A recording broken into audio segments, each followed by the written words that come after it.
हमारे देश में एक संत हुए जिनका नाम है नाभादास जी महाराज। वही नाभादास जी महाराज जिन्होंने भक्तों का चरित्र भक्तमाल नाम का ग्रंथ लिखा। चारों युगों के संतों का भक्तों का चरित्र जिन्होंने लिखा, ऐसे नाभादास जी महाराज बचपन में ही जब अकाल पड़ा तो उनके माता पिता उनको वन में छोड़ करके चले गए। उनकी आंखें नहीं हैं, ऐसे एक आंख जिनको नहीं है, ऐसे बालक को माता पिता वन में छोड़ करके चले गए। वन में रो रहे हैं, पुकार रहे हैं, चीख रहे हैं, कोई है, कोई सुने, कौन सुनेगा वन में। उसी वन से होकर के जा रहे थे श्री अग्रदेव जी महाराज, जिनको अग्रदास जी भी कहते हैं। संत अग्रदास जी वहां से होकर के जा रहे थे। उन्होंने जब करुण पुकार सुनी तो उधर की ओर गए। जाकर के देखा एक बालक जिनको आंखें नहीं हैं और वो पुकार रहा है, बेटा तुम कौन हो, कहां से आए हो, क्या नाम है तुम्हारा। नाभाजी समझ गए ये कोई संत है, उनके चरण पकड़ लिए। महाराज बस यही तो जानना है कि मैं कौन हूं, को अहम कथम इदम जातम, मैं कौन हूं, मुझे मेरा परिचय बता दो, यही मैं जानना चाहता हूं। अग्रदास जी के चरण पकड़ लिए और अग्रदास जी ने तब उन्हें दीक्षा प्रदान की, वैष्णवी दीक्षा प्रदान की। और फिर ये बताया तुम भगवान के दास हो। उनके नाम के आगे हुआ नाभादास। भगवान से संबंध करा दिया, भगवत संबंध हो गया। और देखिए भक्ति का प्रभाव, और देखिए संत संग का, सत्संग का प्रभाव। एक दिन की बात है, अग्रदास जी महाराज भगवान की सेवा कर रहे हैं। बोलिए वृंदावन।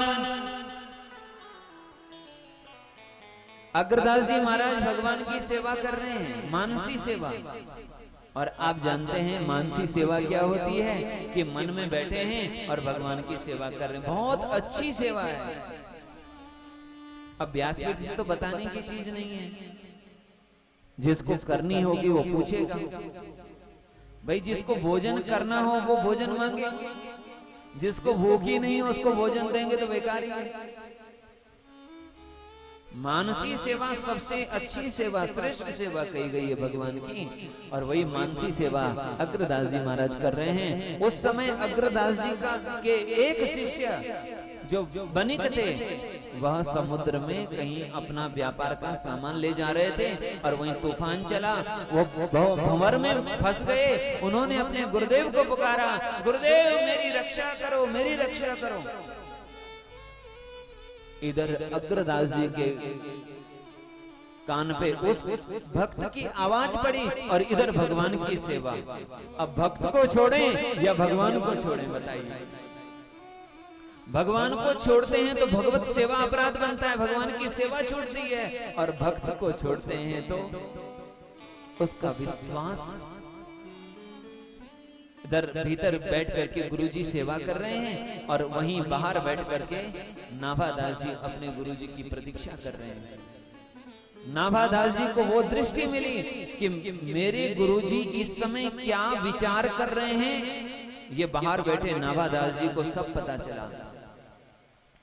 नाभादास जी ने अपने गुरुदेव को प्रणाम किया और भगवान से प्रार्थना की, प्रभु मैंने जो भी आज तक सेवा की उसका फल यही देना, मेरे गुरुजी का जो ये संकट है दूर हो जाए, उस भक्त की रक्षा करो।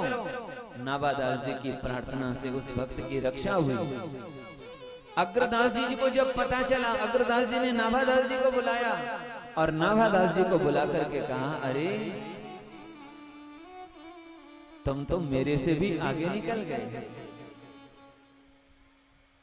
तुमने तो मेरे मन का भेद, मेरे मन में क्या विचार चल रहा है ये भी तुमने जान लिया।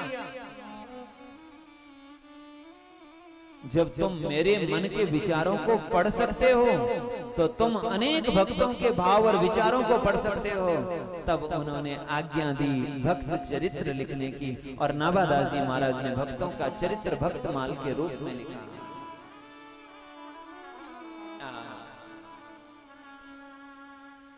अग्रदास आज्ञा दी श्री हरि भक्तन को जस गाए।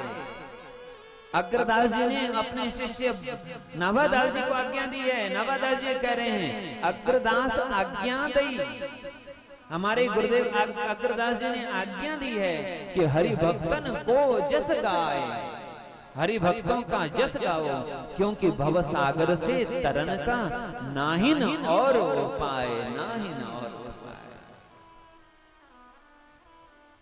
बोली वृंदावन बिहारी लाल